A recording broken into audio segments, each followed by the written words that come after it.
It's been a few days since I last had an upload because there really wasn't much going on for the team, but today we got some massive news regarding the latest free agency updates for the Golden State Warriors. Don't get too excited yet because we haven't signed anybody, but all signs are pointing that we're going to get one more additional signing done this offseason.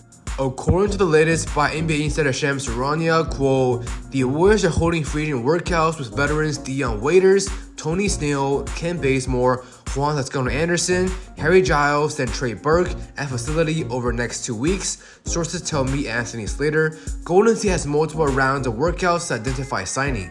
I mean, wow. Just a few days ago, we only knew that the team was going to work out with Harry Giles, but now all of a sudden, we're looking into 6 players. Now, this is a very good indication that the Golden State Warriors are looking to add more to their roster. If we make the consumption that Trayce Jackson-Davis will make the team, which I hope he does, we'll have 2 open roster spots left. And with the fact that we'll leave 1 spot open for flexibility, it's pretty much guaranteed that we're going to sign 1 more player to fill in that spot. In today's video, we'll take a look into every single one of these free agent players the Warriors are planning to work out with and see which one is the best fit for this team this upcoming season. So without further ado, let's roll the intro. Hi. Dark. I'm on my match in the dark. I'm on my match in the dark. I'm on my match in the dark. I'm on my match. Yo, what's up guys, Jason's here back with another video. If it's the first time watching, I mostly cover news and reports of the Golden State Warriors, but we also occasionally make content for every other team in the league. So if you want the latest basketball news and rumors in your feed, all you gotta do is to leave a like and subscribe so that you will not miss any of my future upload. Now, to start things off, let's talk about veteran guard Dion Waiters.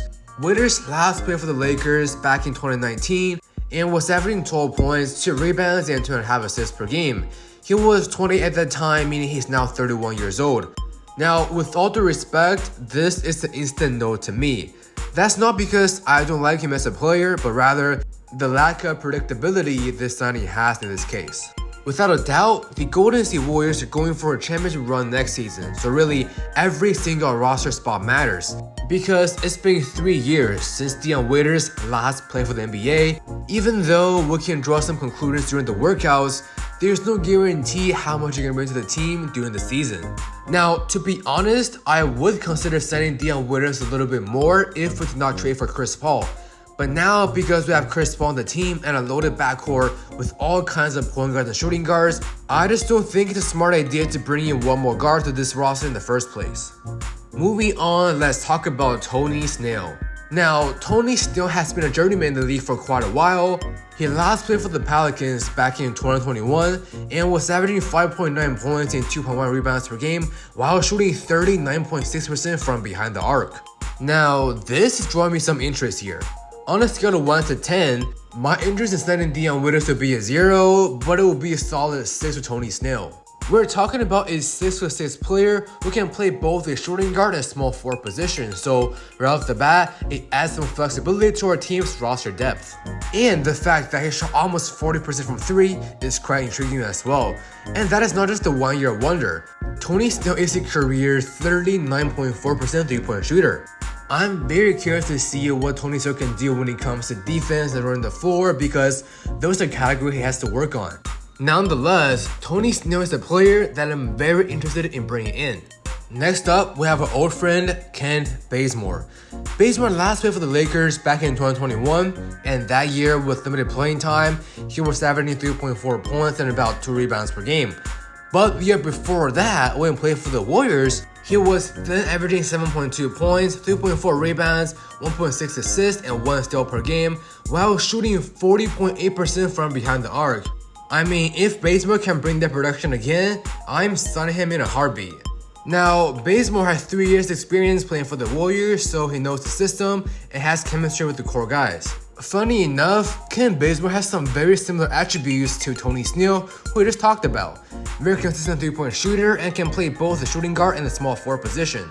I think the fact that the Golden State Warriors had previous runs with Ken Bazemore gives a bit more confidence in me to compete for the title because at least we know what Ken Bazemore can bring to the table. So far, aside from Dion Waiters, we got some nice options.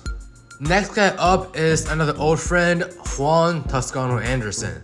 After 3 years with the Warriors, Anderson signed with the Lakers and later got moved to the Jazz.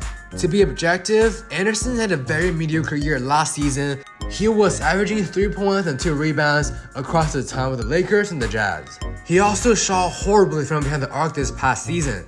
It's about 20% for the Lakers and about 17% for the Jazz. So, truth be told, I think it's a bit hard for me to picture Anderson fit with this Warriors team next season. Like the previous two guys, Anderson is 6'6", but he doesn't have the skill sets for the Warriors at this position.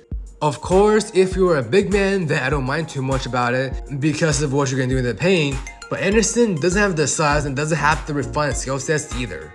So really, I don't see how big of an impact he will make for the team.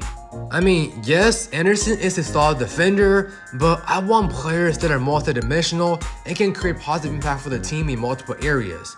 Plus, he's already 30 years old, so there isn't much room for growth in the first place. And just like Dion Waiters, this is a hard pass for me. Moving on, we have a former first-round pick here, Harry Giles. This is a 26-year-old, 6'11" player who can play both the power forward and the center position. His rookie year was promising as he was averaging 7 points, 3.8 rebounds, and 1.5 assists per game for only around 14 minutes of playing time. His second year was also consistent, but again, it didn't get much playing time and was averaging 6.9 points, 4.1 rebounds, and 1.3 assists per game. Because of additional injuries, he had to spend some time in the G League, and the Kings eventually gave up on him. That offseason, the Portland Trailblazers signed him to a 1-year deal, but again, he did not quite live up to the hype. Now, we have not seen Giles play in the NBA for 2 years now, so it's definitely a question mark on how much he can bring to a team. However, because Harry Giles only played 3 years in the league, he is eligible for a 2-way contract. You may argue that a 1-year vet minimum is too much for him, but a 2-way contract makes the signing a lot more viable. Because the new NBA rule states that each team can have up to 3 2-way contract players, so I would love to have Harry Giles to fill one of those spots. Remember, this is the only player on this list here that is eligible for a 2-way contract, so signing Giles is a much lower risk and much bigger potential return on investment. Last but not least, let's talk about Trey Burke, another veteran journeyman in the league. When Burke first got into the league with the Utah Jazz and later his time with the New York Knicks, he was a double-digit scoring machine, but these few years with limited roles, his number began to slide. Burke last year for the Mavericks in 2021 and was 75 points per game. Nonetheless, like Dion Waiters, I have no interest in signing one more guard. Also, Trey Burke is on the smaller side for a guard with this 6-foot frame, and most importantly, this is a very inconsistent 3-point shooter. There were years where he shot above 40% from threes, and there were years where he shot at the low end of 30%.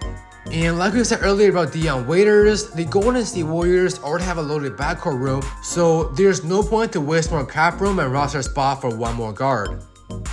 Alright guys, that's all we got for today's video. Let me know your thoughts in the comment section down below. Which one of these free agent players do you want the Golden State Warriors to sign? And if you enjoyed the content, don't forget to leave a like, subscribe, and follow me on social media with the links in the description box down below. Once again, thank you guys so much for watching this video, and I will see you guys in the next episode. Peace.